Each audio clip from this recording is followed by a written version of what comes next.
ಕೊಡ್ತಾ ಅಂತ ಹೇಳಿಕೊಳ್ತಾ ನಿಮ್ಗೆಲ್ಲರಿಗೂ ನನ್ನ ಅಭಿನಂದನೆ ಶುಭಾಶಯ ಸಲ್ಲಿಸಿಕೊಂಡು ಈ ಸಲ ಮತ್ತು ಮುಂದಿನ ಅಧಿವೇಶನ ನಾವು ಕೂಡ ಇವತ್ತು ಒಂದು ಆಲೋಚನೆ ಮಾಡಿದ್ದೇವೆ. ನಮ್ಮ ರಾಜ್ಯ ಮಟ್ಟದಿಂದ ಯಾರಾದರೂ ಇವತ್ತು ಜರ್ನಲಿಸಮ್ ಮತ್ತು ಲಾ ಸ್ಟೂಡೆಂಟ್ಸ್ ಏನಾದರೂ ನಮ್ಮ ಅಸೆಂಬ್ಲಿ ನೋಡಲಿಕ್ಕೆ ಬರೋದ ಮತ್ತೆ ಒಂದು ದಿವಸಕ್ಕೆಲ್ಲ we are planning to select ಒಂದು ಟೋಟಲ್ ಎಂಟೈರ್ ಸ್ಟೇಟ್ ಅಲ್ಲಿ 150 students where they will give the pass full day and pass to access the library.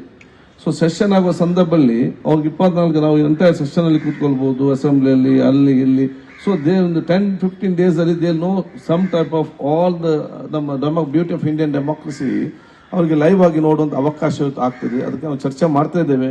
ಅತಿ ಒಂದು ರೂಪರೇಷೆ ತಂದು ಹೇಗೆ ಅದು ಸೆಲೆಕ್ಷನ್ ಹೇಗೆ ಮಾಡೋದು ಯಾವುದು ಅಂತ ಹೇಳಿಕೊಂಡು ಬಹುಶಃ ಮಾಡಿಕೊಂಡು ನಿಮಗೆ ಸಲಹೆ ನಮ್ಮ ಮಾಧ್ಯಮ ಜನರಿಗೆ ತಿಳಿಸ್ತೇವೆ. ಒಂದು ಮೊದಲ ಹಂತದ ಒಂದು ಪ್ರಯತ್ನ. ಎರಡನೇದು ಒಂದು ಟ್ರೈನಿಂಗ್ ಕೋರ್ಸ್ ಮಾಡಬೇಕಂತ ಇದೆ, 1 ವರ್ಷದ್ದು 6 month theory 6 month practical. So ಯಾರೆಲ್ಲ ಇವತ್ತು ಡಿಗ್ರಿ ಮುಗಿಸಿ ಬರ್ತಾರೆ, ಯಾಕಂತ ಹೇಳಿದ್ರೆ ಇವತ್ತು ಒಬ್ಬ ಡಾಕ್ಟರ್ ಆಗಬೇಕಾದ್ರೆ ಮೆಡಿಕಲ್ ಕಾಲೇಜ್ ಸಿಗ್ತದೆ, ಒಬ್ಬ ಇಂಜಿನಿಯರ್ ಆಗಬೇಕಾದ್ರೆ ಇಂಜಿನಿಯರಿಂಗ್ ಕಾಲೇಜ್ ಸಿಗ್ತದೆ, ಒಬ್ಬ ಜರ್ನಲಿಸ್ಟ್ ಆಗಬೇಕಾದ್ರೆ ಜರ್ನಲಿಸಮ್ ಕಾಲೇಜ್ ಸಿಗ್ತದೆ, ಒಬ್ಬ ಉತ್ತಮವಾದ ಪ್ರತಿನಿಧಿ ಆಗಬೇಕಾದ್ರೆ ಇಲ್ಲಿ ಯಾವ ಕಾಲೇಜು ಇಲ್ಲ, ಯಾವ ಶಾಲೆ ಇಲ್ಲ, ಯಾವ ಸಂಘ ಸಂಸ್ಥೆಗೂ ಇಲ್ಲ. ನಮ್ಗೆ ಯಾರು ಉತ್ತಮವಾದ ಲೀಡರ್ ಸಿಗ್ತಾನೆ ಸಿಕ್ಕಿದ್ರೆ ಪುಣ್ಯ, ಅವನನ್ನು ಕಲ್ತ್ಕೊಂಡು ಸ್ವಲ್ಪ ಮುಂದೆ ಹೋಗ್ತಾರೆ.